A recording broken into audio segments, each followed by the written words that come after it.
mood and the feel of the thing is quite important, because we've had actors who have been less successful, shall we say, because we recorded it live in front of an audience, and a lot of actors wouldn't have done that before. You know, this is the only studio sitcom that had been done in Northern Ireland's history, as far as I know.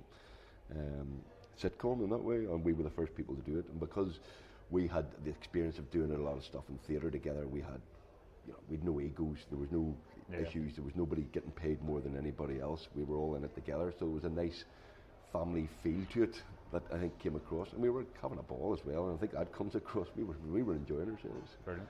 And what kind of impact do you think Get My Headpiece has had on society? Like I think it's nearly, it's nearly did more for Northern Ireland than the executive has in well, certainly 20 years. The current executive, yeah. I mean, you can over egg these things, and say, well, I like to say that we certainly brought peace to Northern Ireland and deserve a Nobel Peace Prize. There's no doubt about that. But I mean, no, I don't know. I mean, there is certainly, at the height of our programme, we got a vast audience. I mean, we were getting 500,000. We were getting beaten, we were getting 55% audience share, and it was across the board. It was Catholic and Protestant, men and women, old and young, and you could sit and watch it with your granny and your grandkids and all that. So it was across the board successful, and the BBC said it was regarded by the public as a political programme. It was regarded as politics, even though it was comedy. And I think what we did successfully was hope. We mocked sectarianism, and we said, look, this is ridiculous. And we also tapped into a kind of war weariness that was happening. The promos and all were starting to wind down and go, this isn't fucking going anywhere. And we were saying that every week. This is fucking ridiculous. This is, we were puncturing, hopefully, the political ideas behind political violence and behind sectarianism. I mean, it wasn't a mission. We were just trying to be funny and amusing ourselves and having a laugh. But at the same time, there was a message to it. Brilliant. And you got involved then with the Blame Game after that, and you're hosting that. How many years is that? 13 years or something? Thank God. I love my wife dearly, by the way, but my wife nearly didn't get me the Blame Game gig because I was asked to do a pilot. It was actually supposed to be vaguely serious, and Dennis Murray, the reporter, was supposed to be the chair of it. And there was a particularly horrible political incident, and Dennis had to pull out and say, look, I can't be seen to be making jokes and having been on the main news talking about some murder or other. So I got a phone call from Jackie Hamilton the day before the pilot and said, listen, are you doing anything tomorrow night? No, I don't know. I said, come down and do a wee radio pilot for me. And my wife said, it's Tuesday, don't be doing that, for fuck's sake. Sure, Jackie, he'll only pay 100 quid, it'll be a pain in the arse, don't bother. Because they'd done gigs for Jackie in the Empire and stuff, and they said, no, don't. I said, oh no, well, I'll go down and do it. And the pilot was the Blame Game. And 13 years later, I go to my wife, you see, this is my living, you've nearly stopped this. But it was one of my favourite gigs. I love it. I mean, it's just a joy to sit and be in company of very funny people. But part of my job, I've got an earpiece in my ear, and I've got proper bits to read, and I've got to keep the conversation flowing, move things along when it needs to be. But sometimes I just sit and go, I'm just enjoying myself. And go, I'm supposed to be working here.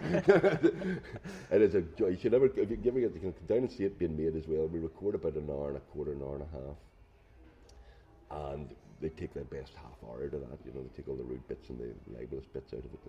But we were actually down before watching it, and I remember I can't remember what the joke was, but they cut it out on the TV, and I was like, that was like one of the funniest bits. But surely it's always the way. That's what happens when you've got the directors and stuff. Yeah. But I remember, I think it was when Michael Stone went up to Stormont to do that. I was reading. Oh, right. You'd said that this is a work of performance art. Yeah. And that was his defence. So it's just a parody now. And, obviously, we've got our own comedy show going on with the Stormont Executive at the minute. What's your thoughts on that? Or I suppose as you get older, you get more depressed. We do a serious program called Pop Goes Northern Ireland, which is the archive of the Troubles, effectively. And we started off doing 5, and now we're going to end up doing virtually every year from 1968 to 1998. So, and the more you delve in and look at the Troubles, the more depressed you get. There was a kind of communal insanity that came over this place. Yeah. And it's really quite depressing, and this is why I'm a huge advocate and supporter of integrated education. It needs another generation to come along and go, this is bollocks. If you're going to have a divided society and you're going to educate your children differently and they're going to live in separate areas, then you're going to store these problems up. And you're going to get this impasse that we have now, where Sinn Féin and the DUP are just playing to their own audience, and we'll always get that audience, and we'll always survive by just pointing to the other side. And that's where we are. It's just kind of depressing. And the longer the executive's not there, the less ammunition you guys have, nearly. Yeah, and unionism, unionism just seems bizarre. I mean, it's quite that we're doing a new series of Perforated Ulster, and there's no local politicians are doing it. They're not doing anything, and the Shinners are being very quiet and just saying nothing, hoping that Brexit turns out to be a disaster and we get a border poll and they might actually win it. That's how stupid unionism is, you know. The DUP are supplying us, thankfully, with the likes of Ian Paisley and Luke Poots and a few good financial scandals. So thank you for that, and I hope they keep it up. But the Shinners are being very, very quiet. Brilliant. The will end on what is it that gives you kind of hope in Belfast? I know we've got all this grim stuff with Brexit going on. What is it? Belfast has improved vastly. I started Queen's University in 1982, and we were excited because they opened a branch of KFC.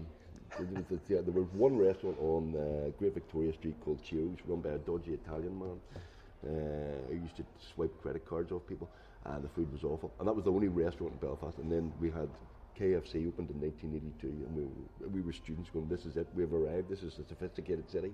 Now look at this place; it's a brilliant city. I mean, I think we get on. We've had nearly 2 years without government, and it's probably been cities doesn't need it.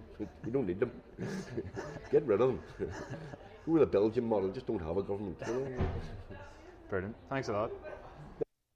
So yeah, thanks again to Tim for putting the time aside to speak to me on Saturday. Just shows you how nice a guy he is to put some of his weekend aside just to chat with me. So yeah, I really enjoyed speaking to him. Just such a down-to-earth guy, and obviously you can tell by the awkward chuckles that I had, but he's such a funny person as well. So yeah, cheers to him. This week's been a bit quiet, to be honest, in the Northern Ireland scene. Still no government, obviously, but that's a given. So, which is frustrating, but I'm nearly bored to tears chatting about it. Today I took a walk into town just to have a look at the bank buildings, which I hadn't seen since the fire, and it's so sad just to see a building like that in ruins, to be honest. It looks like, honestly, somebody has bombed it, or it's weird. It's hard to explain. I didn't realise how big the cordon was around bank buildings and how many businesses are closed as a result. I think the McDonald's there, the Tesco and Sarah on the corner and other businesses are affected by it, and it's clear to see that other businesses that aren't in the cordon are also being negatively affected by it. It was just really eerie, Royal Avenue, because obviously there's no buses going up or down, or it just doesn't have the footfall that you'd expect. So yeah, it's sad to see. And today I seen that there was a announcement that the cordon could be up for 4 months, which takes you into Christmas, and some of those businesses mightn't be able to survive a few weeks closed, never mind 4 months. So I'm hoping there's something they can do to open the other businesses, but obviously safety's paramount. So yeah, we'll see what happens. But yeah, that's all for this week.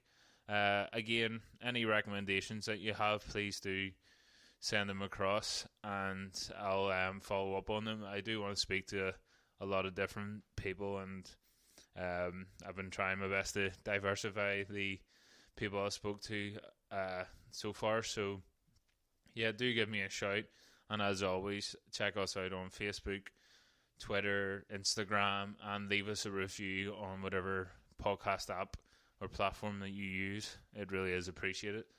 So yeah, thanks a lot, and I'll see you next week. Have a good week.